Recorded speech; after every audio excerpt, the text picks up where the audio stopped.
Okay, so I woke up this morning and I realized that there's a lot going on in my head that I haven't really shared with anyone really. And I've had tons of opportunities, Oprah, interviews, to go on a platform and share hardships or just really anything that's going on in my mind. And I really don't think any of that is relevant to getting paid to tell your story. I feel like it's kind of silly. So I'm here honestly just to open myself to others and try to shed a light on if anyone out there has ever gone through hardships or whatever it is, just to put a light on it. And so that person doesn't feel alone, because I really know what that feels like. I haven't honestly shared this openly too as well, because I've always been scared of the judgment and definitely the embarrassment of the whole thing, period, and the skepticism and the cynical people of what and their opinions of what people would actually think. I do think I'm in a place now where I'm a little bit more confident that I can be willing to share openly my thoughts and what I've been through, because I haven't really had that outlet to share completely openly for so long, just scared of judgments, thoughts of other people and what they think or what they may say.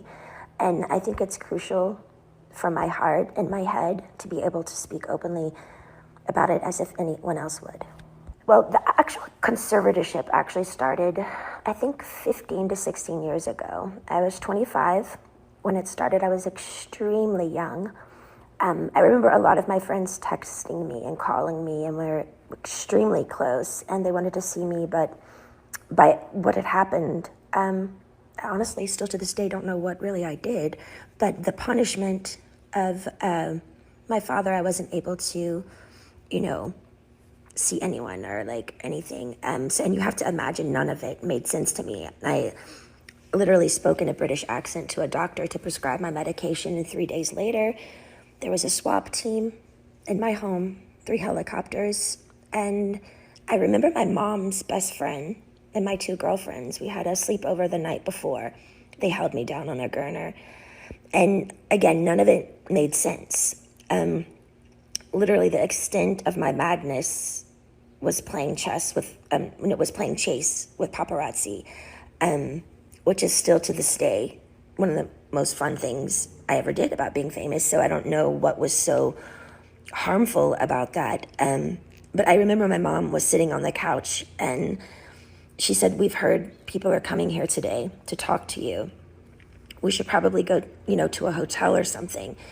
And I never really understood what she meant. I didn't believe her. Like, is a lawyer coming here? Who is coming here? Then 4 hours later, there were over 200 paparazzi outside my house videotaping me through a window of an ambulance, holding me down on a gurner. I know now it was all premeditated. A woman introduced the idea to my dad, and my mom actually helped him follow through and made it all happen. It was all basically set up. There was no drugs in my system, no alcohol, nothing. It was pure abuse. And I haven't even really shared even half of it. I think the main thing I do remember when it started was my dad's control. He loved to control everything I did. I remember the first day he said, "I'm Britney Spears and I'm calling the shots." And I'm like, alrighty then. My brother was a football player. My dad was really, really hard on him when he was younger, really abusive. And I think when my mom gave him the idea for the conservatorship and his friend, I think he just really regrouped it and made such a really, really overhauling big deal out of it. And it was just really too much. I remember him always being in the office, and my girlfriend was his assistant, and they would just stay in there all day with the door shut, and I was never ever able to leave or go anywhere. My first job after the 2 weeks of being hospitalized and completely traumatized out of my mind, I did a TV show called How I Met Your Mother, and then I started working on an album called Circus. and started working away right away. All I do remember is I had to do what I was told. I was told I was fat every day. I had to go to the gym. I had to just, and I never remember feeling so demoralized, and just, they made me feel like nothing. And I went along with it because I was scared. I was scared and fearful. I didn't even really do anything. And I had like a swap team and how, like, none of it made sense to me. So since that day, I did probably 4.5 tours. I did an album circus, Femme Fatale, Britney Jean, and Glory. And then I started doing a Vegas show in Las Vegas. And I did that for 4.5 years. I do remember working, and I got to a point where, you know, because my pride in my 30s, I have to live under my father's rules. And, you know, the dancers are playing and drinking and having fun at nights in Vegas, and I couldn't do anything. And I remember just being like, my performances, I know, were horrible. Like, I even wore wigs, and all the dancers were doing all these nice, sexy head flip turns, and I had conditioner treatment in my hair and like these little caps over my head, and just during a whole show getting conditioner treatments just with wigs on, because I was just like a robot. Honestly, I didn't give a fuck anymore, because I couldn't go where I wanted to go. I couldn't have the nannies that I wanted to have. I couldn't have cash. And it was just demoralizing. So I was kind of like in this conspiracy thing of people claiming and like treating me like a superstar, but yet they treated me like nothing. Well, for some reason, I started to get a spark back. I remember recording Glory, and for some reason, I think producing and making music, and I went to this little Spanish house, and I got the fire back in my eyes for some reason. And it was at the end of recording Glory, and my son named it. And things started kind of taking a turn, because I started getting more confidence just for myself. And I think with confidence, people kind of like, oh, wait, what's going on now? Like, she's speaking up a little bit more, but it might not be particularly a good thing if I'd been quiet for 15 years. I think with confidence comes enlightenment, which makes you think better. And that's the last thing they wanted me to do, is to actually be better, because then who would be in control then? But it was really tricky, because I had to just play this role that everything was okay all the time, and I had to go along with it because I knew they could hurt me. So I'm sitting here, like, my friends all drinking alcohol and having fun in these parties, and had no cash. I literally felt like a nun. My girlfriends from home came to visit me in a spa, and I couldn't even walk into the spa, and they had their feet doing pedicures in the water, and the 3 ices of bottles of champagnes before my show just sitting there. And I wasn't even acknowledged by them, my own hometown friends, when they would come to Vegas. And it was just, it was demoralizing, I will say. You also have to understand, it's like, 15 years of touring and doing shows, and I'm 30 years old under my dad's rules. And all of this is going on, and my mom's witnessing this, and my brother is witnessing, and my friends are witnessing it, and they all go along with it. And I'm like, how am I the one working here and doing all this, but I don't get the side things that, the good stuff, I want to be able to play. I want to be able to have fun. Like, none of it made sense to me. Well, the last show in Vegas ended 2017. I went on tour, which a tour I was forced to do, but I was supposed to do a new show. So the new show came along. I rehearsed, I think, maybe 4 days ago. I don't really remember, but I went to one of the rehearsals, and I said no to a dance move. I was like, no, can we do that? I don't want to do this. And then I just remember everything got really weird and quiet, and all the directors and producers went in the back room and just spoke. And that was it. And I was like, well, I don't know what's going on. So we all just kind of like, what happened? And then the next day, I was told that I had to be sent away to a facility, and that I was supposed to say on my Instagram the reason why is because my dad is sick and I need treatment, which was, I I didn't want to ever go there. I remember my dad calling me on the phone and I was crying and I was like, why are you guys doing this? Like, what? And I just remember him saying, it's not in your hands. You have to listen to the doctors. The doctors are going to tell you what to do. I can't help you now.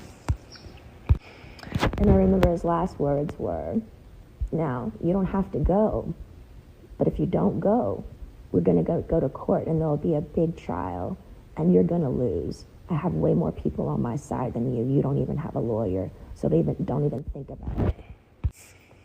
So I did it. I went to the place. I was scared out of my mind. And none of it, again, made any sense of what they were doing to me. And again, I haven't wanted to share this because it's unbelievably offensive, sad, abusive. And honestly, would anybody believe me? I remember the main thing of when I was in that place that my heart felt like it was frozen, like it was stuck inside and I wanted to scream and I wanted to get out.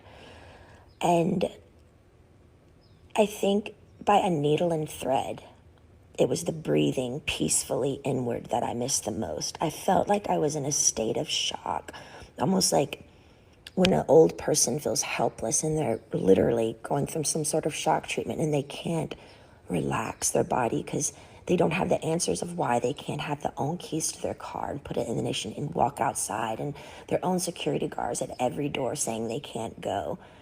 Sitting down, drawing 6 galls of blood every week. Weak as hell. And then calling, and my family is in Destin at my beach house. It didn't make sense.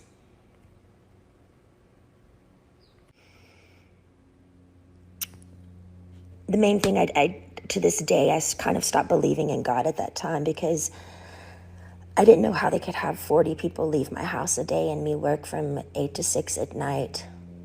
Be seen changed every time I changed in the shower. No privacy, no door, nothing. How did they get away with it? And what the fuck did I do to deserve that? I couldn't even smoke cigarettes. People on death row can smoke cigarettes. I missed my AA meetings, although I was kind of forced to go to AA, and I'm not even an alcoholic. I actually enjoyed it because I thought the people were brilliant. They shared their stories just to share their story, and in a circle of women and men who just are trying to be better people and trying to touch other people. I missed my AA meetings. I couldn't go in. I couldn't have the keys to my car, no cash, no cigarettes, no door for privacy. It changed me, watched me change naked every day. I did work 7 days a week. No weekends were off. They monitored what I ate. From 8 to 6, I work. Sometimes at 9 o'clock, I'd be able to watch a movie. Finally, the owner of the whole facility that I was always texting to try to be able to go somewhere, just get out of the house, that place somehow, he had to let me go because the Free Britney campaign came out. With all the pink t-shirts, I saw it on a lot of the morning shows, and people by word of mouth, and I think just by my fans knowing by heart that something was up. I remember one of the guys were on an interview on the street, and he said, you know what, I could be totally wrong, and if I'm wrong, I'll be really, really embarrassed, and I'll just go have a drink somewhere. He said, but I do feel like they're doing something to her right now, and I'm not surely what it is, but that's what my heart says. But the whole thing that made it really confusing for me is these people are on the street fighting for me, but my sister and my mother aren't doing anything. To me, it was like they secretly, honestly liked me being the bad one, like I was messed up, and they kind of just liked it that way. Otherwise, why weren't they outside my doorstep saying, baby girl, get in the car, let's go? I think that's the main thing that hurt me. I couldn't process how my family went along with it for so long. And I mean, almost half a year, you know? And their only response was, we didn't know. I'm like, I'm on the phone telling you right now, I'm here, please. Eventually, by the grace of God and praying on my knees, I left the place. But I was still scared. I was really, really scared. And from then on, I had support. I needed a lot of support. And I found two really, really great people that would come to my house weekly and just help me with my mind, because I didn't understand all the therapy that I had to do there. But why have therapy when it's forced and in like a militant, almost prison-like way that like is where you're not even all there? None of it made sense. Well, I think my strength grew because I didn't reach out to my dad anymore. And they were playing the game of ball and twist of, she's going to come running back to us because, we've scared her and we're the bosses here. But I didn't. I just stalled and I stalled and I stalled and I stalled. And finally, I think they just knew I wasn't going back. And I finally got a lawyer. A wonderful friend finally got me a lawyer. And he really helped me through it. To me, the thing was, I think the trauma of all of it and just the whole thing together and going down to how much effort and work and heart I put in to what I did when I did work, even down to the details of how many rhinestones are going to be in my costume. And I cared so much. And they literally killed me. They threw me away. That's what I felt like my family threw me away.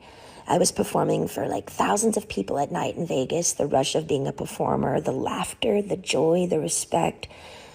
I was shaking over 40 people's hands every night before a show, training weekly, 3 training sessions a week, AA meetings, therapy sessions. My dad literally, I was a machine. I was a fucking machine. Not even human, almost. It was insane how hard I worked. And the one time I speak up and say no in the rehearsals to a fucking dance move, they got pissed. I feel like the scare tactic and how badly they treated me in the end, I think they thought I was going to come begging back to work again because they thought, I needed them. Because they put me in an ignorant, scared state of mind to make me feel like I needed them. And if you don't do what we say, we're going to show you who's boss. I didn't play their game anymore. I got on my knees every day and I prayed. I held on like a needle and thread to some sort of existence because they had made me feel like nothing for so long. I knew in the deepest, deepest part of my core, I knew I'd done nothing wrong and I didn't deserve the way I'd been treated.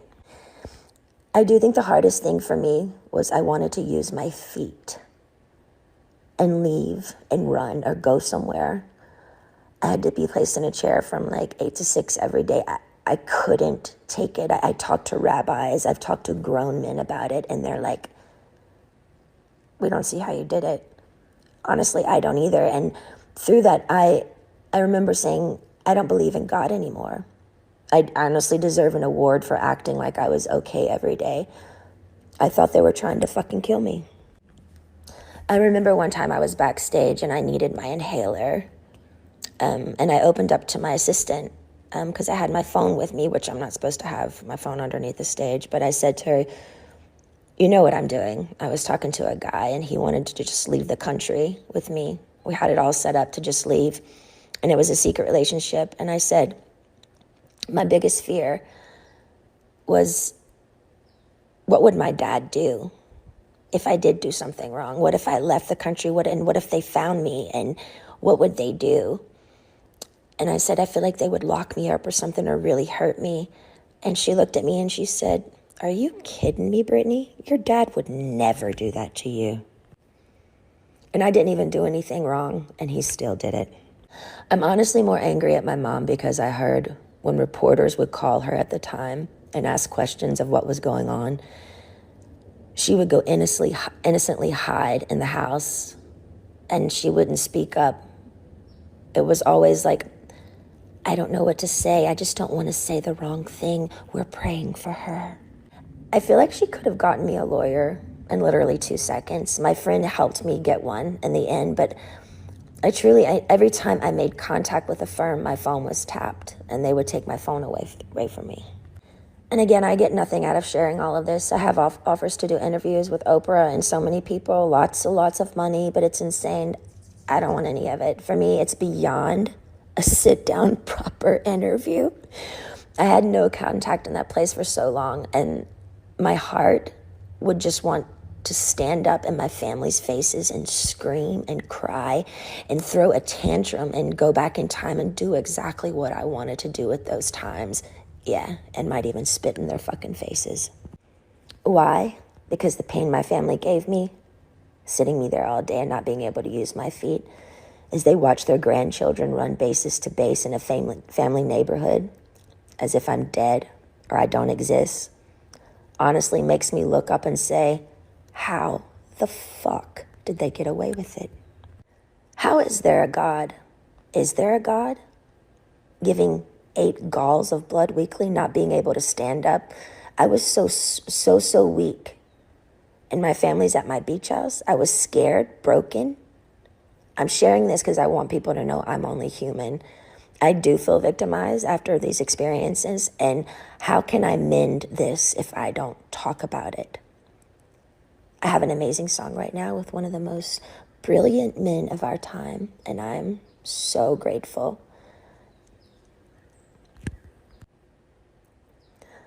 But if you're a weird introvert, oddball like me, who feels alone a lot of the time, and you needed to hear a story like this today so you don't feel alone, know this, my life has been far from easy, and you're not alone.